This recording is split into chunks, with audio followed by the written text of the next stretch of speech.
we're tracking reactions to US President Donald Trump's tweet on South Africa's land reform policy.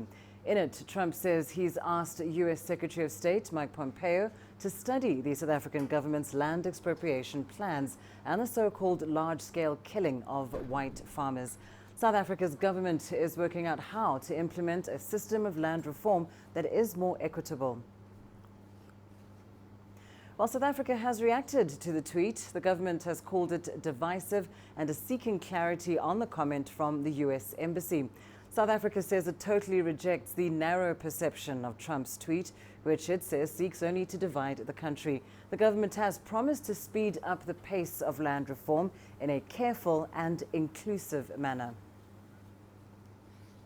Well, let's get you more on that story now from Johannesburg. I'm joined by CGTN's Angelo Coppola. Angelo, what more can you tell us about the South African government's reaction to Donald Trump's tweet on land reform? Well, look, by mid-morning today, after that expected Twitter storm, the South African Minister of International Relations and Cooperation, Lindiwe Sisulu, actually went out and noted, and her words were noting that Trump's unfortunate comments on Twitter need to be addressed. Those were her words. According to Sisulu, the tweet was based on false information. The presidency, a little later on, then said it had noted Trump's tweet, which they said was misinformed in their view. We understand that Sisulu has instructed senior South African government or diplomats to meet with US Embassy staff in Pretoria to get clarification on what Mr. Trump actually meant. Sisulu said earlier that she would also work through those diplomatic channels and talk to the US Secretary of State to get clarity there too. So we might have a developing diplomatic incident on our hands at the moment. And as to whether there will be a US presidential apology or not, or remains to be seen, or perhaps heard, or perhaps read. Lindy? And of course, land reform is a hot topic in South Africa. Angelo, for the benefit of our viewers, explain, if you will, why land reform is such an emotional issue in the country. Well, it's more about land ownership that's the emotive issue here. Many people living in or near urban areas live in squalor, in tin shacks with little or no ablution facilities or infrastructure around them to make their lives easier. New urban residents have come in from rural areas where the situation is just as dire. In some instances, people have been kicked off their land that their ancestors had stayed on for many, many, many decades. And now land has become a political battleground. It's been driven by the Economic Freedom Fighters opposition party. The ANC strategists, of course, realized that the EFF were gaining supporters by calling for government and unused land to be given to South African citizens. The ANC got in on the act then, trying to regain some lost ground by supporting this EFF call earlier this year for constitutional changes allowing for the expropriation of land without compensation, something we've covered quite a lot in recent past. So it's now a political football with voters looking at what's being done to provide them with that service land. The President, in fact, alluded to this yesterday during his Q&A session in Parliament. So it's emotive, and we're hoping to see some kind of clarity and reform and movement in the very near future. Lindy?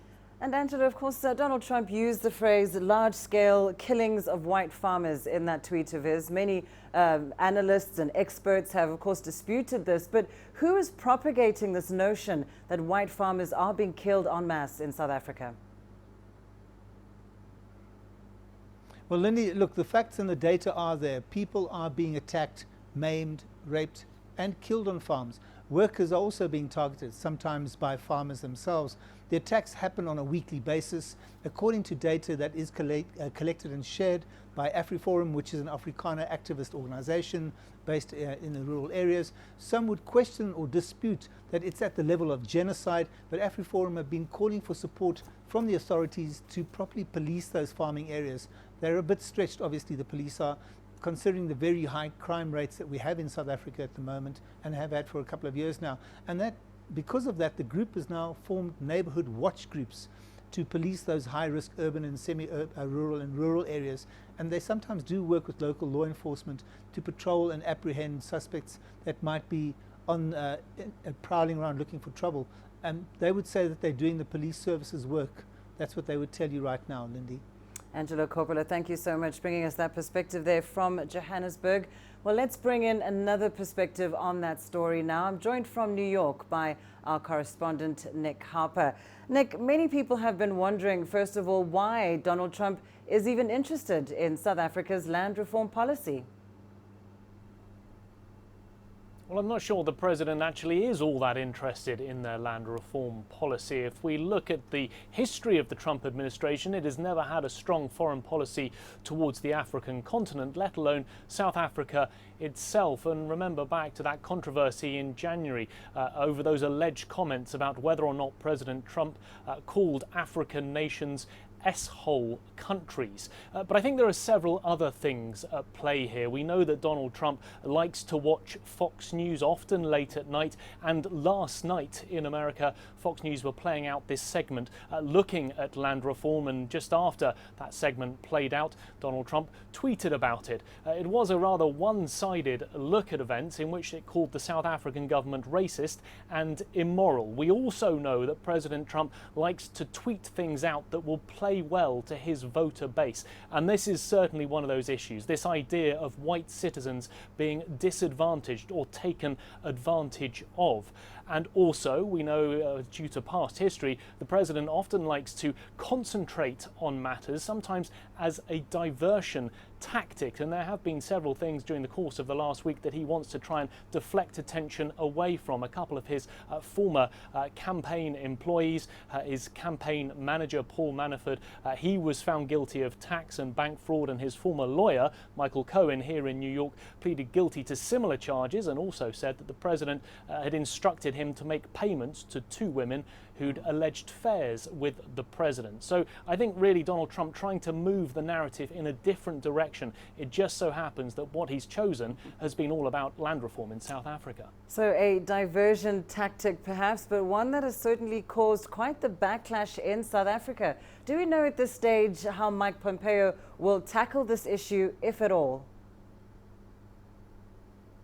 Well, that's unclear, and I think the if at all thing is something that we'll need to wait and see about. But this idea of Donald Trump sending out these tweets that play well to the base, that are sometimes rather incendiary in their nature, it doesn't always mean that that's going to be followed through. He has asked Mike Pompeo to look closely at land and farm seizures and the large-scale killing of farmers. It will be somewhat difficult for Mike Pompeo to be able to do that from the United States, and we also know that Fox News, they commented on this during last night's segment, they had a statement from the State Department which essentially sided with the South African government. The US State Department saying that they were aware of the issue and that South Africa is a strong democracy and the whole land reform policy is an open process. So it will be perhaps rather difficult to Mike Pompeo to follow through with this if he decides to do so.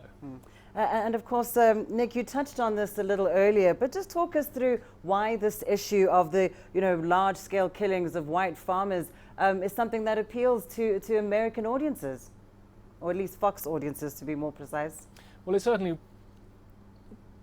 certainly it does. I mean, if you look at Fox News's demographic, it is a conservative, often Republican-leaning news channel. And we do know that the majority of Trump's supporters, the people who voted for him in 2016, are white citizens in America. We are at a time in the United States where we've certainly seen a rise of nationalism, protectionism, this idea of white citizens standing up for their rights and making sure that other white citizens aren't taken advantage of. During that time, for example, we've seen the rise of the alt-right, this white supremacy movement, who've very much been pushing this idea of whites having their ideas and their ideals well taken care for. So while we've been seeing this in the background rising in the United States, I think it is something that the president has noted. It comes at a time when we've got that in the background, and therefore he certainly has people who feel similarly that if there are other white citizens anywhere around the world who are being taken advantage of, it's something that should be noted and looked at carefully. Well, Nick Harper, thank you so much for bringing us that perspective from New York.